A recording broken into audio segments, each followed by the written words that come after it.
Alright lads, we're back again with some more dev server slop, just what everyone wants at the minute. It of course is still open on the dev server, so I'm just going to go through more of these vehicles. I'm quite interested in the CV9035. If we take a quick look at this tank in the X-ray view, we can see that this has a continuous belt of ammunition. Now compared to the regular CV90-105s, if I can find them, here we are. You can see that these tanks use kind of like a clip, well maybe not a clip, but they basically have a 24 round ready rack, 24 round ready rack. So after you fire 24 rounds, you kind of have to wait for quite a long time for that to replenish. Now you're not going to have that same issue with the CV9035 because obviously all your ammunition is stored in a single continuous belt, so you can essentially just fire every round without having to stop to let your ready rack, I guess, reload. While we do take a slight kick to the penetration, we have 131mm at point blank range. I think the CV9040 is about 151. 170 actually is a little bit incorrect. But we're 130mm to penetration at battle rating 9.7, which is almost certainly going to be around 10.3. You're probably going to want to play this with the Christian, the CV90. That would be my guess anyway. It's going to be a nice little backup tank. This is only rank 6 though, just realised that. I thought it was going to be rank 7, but I guess not. That does limit you a little bit because you won't be able to grind out stuff like the top tier lineup of Sweden. So if you don't have anything in the Swedish tech tree, you probably are going to be better getting the Christian 2 if you don't have any premium whatsoever. But Sweden does already have quite a bit of, well, it does have quite a lot of light tanks. So it is going to be a rather questionable purchase. If you don't, well, if you already like me, I have pretty much most of the tech tree grinded out. Apart from the finished tech tree, Guardian gave me that ages ago. So I don't really see any point in me buying it for grinding, but I might get it just for playing around with. It does look pretty cool. So it is basically just a CV90 chassis. This is the Danish model. This tank is very modular, I guess. You can basically put whatever turret on it you want. And it's still a good all-round mobile vehicle. It's a shame that Britain doesn't buy these, actually. We should just scrap the Warrior and just get a shitload of these, well, these chassis with a custom British turret with like an anti-tank guided missile on it, something like that. So, as I said, we do get a SAKO, a 35mm round. This is a lot heavier compared to the 25mm round fired by the Bradley. I believe that thing is only firing a 0.1 kilo warhead. Or not warhead, I guess SAKO. So the M1919, or the M919, sorry, is firing a projectile which weighs 0.1 kilos. Whereas the CV9035 is firing a 0.25 kilo. The thing what determines penetration in real life is obviously the mass of a projectile times by the speed it is traveling. I think that is the power. I can't really remember my physics, although I did get an A in physics. Anyway, so you want something that's moving very, very fast, which weighs a lot, and you obviously want that force concentrated in a tiny area, hence the dart-like shape of a saber round. The point I'm making is that this thing is going to have pretty good post-pen damage as well, because it is a heavy projectile. It's going to carry that weight over a long distance, so it should give you quite a large amount of punch at even medium ranges, as well as the short range, like shot in the side type playstyle. So let's take this into a quick test drive. Obviously, it's not going to be nothing special in terms of mobility or protection, because it is just basically a CV90 with a different turret. If we go into a test drive, we're going to take out a bit of SAKO. We don't get really any type of special rounds, really. You do also get an APDS round with slightly lower penetration, but you do get a lot more mass. It is 0.35, so you probably will be able to use these. You might actually be better using these as default. In case you don't know, if you take these rounds, you're going to be firing 150 Golden Eagles for every belt, I believe. I think every 30 rounds it's 150 Silver Line, sorry. I could be wrong on that. It might be 150 every time you press the trigger. I don't know. But the default belt, it's going to be heavier. It travels at the same 1400 meters per second. So you might actually be better just using the default belts, because obviously you're not going to be charged anything for that. As I said, for the third time now, let's go into a quick test drive and show you what this vehicle can do. Now, the last time I test drove this vehicle, when the dev server first released, it was pretty broken. You couldn't aim, really. I think they have fixed that now, which is why I waited a little bit to show you this vehicle. As you can see, the tank can basically just fire over and over and over and over. No cooldown or overheat, that sort of thing. So the tank is let down a little bit by the fact that it doesn't get any sort of anti-tank guided missile. I believe this was just like an IFV in real life. As you can see, the SAKO does quite a bit of damage. Granted, that was quite an early, well, Cold War tank.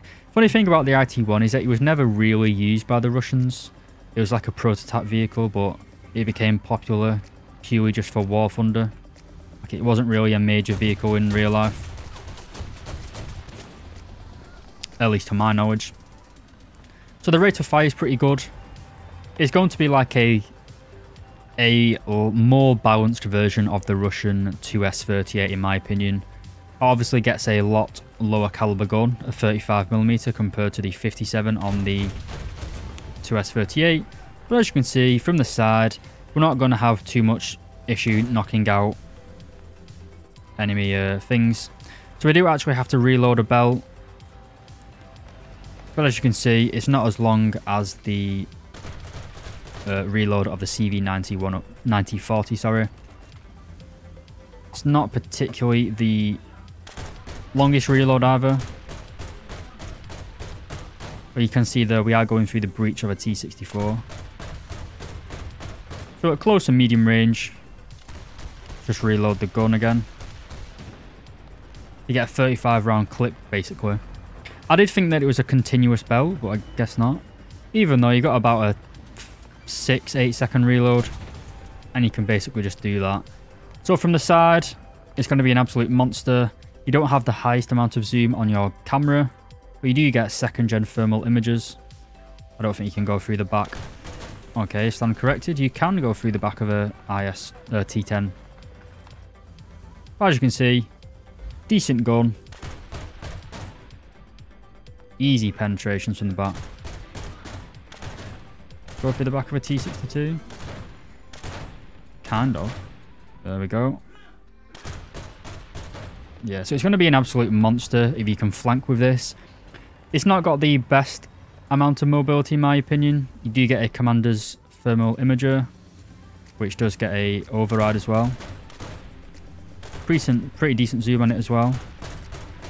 Going to blind yourself every time you pull the trigger though. Not ideal, but pretty good for sim battles. You are going to get a drone as well as the spotting ability.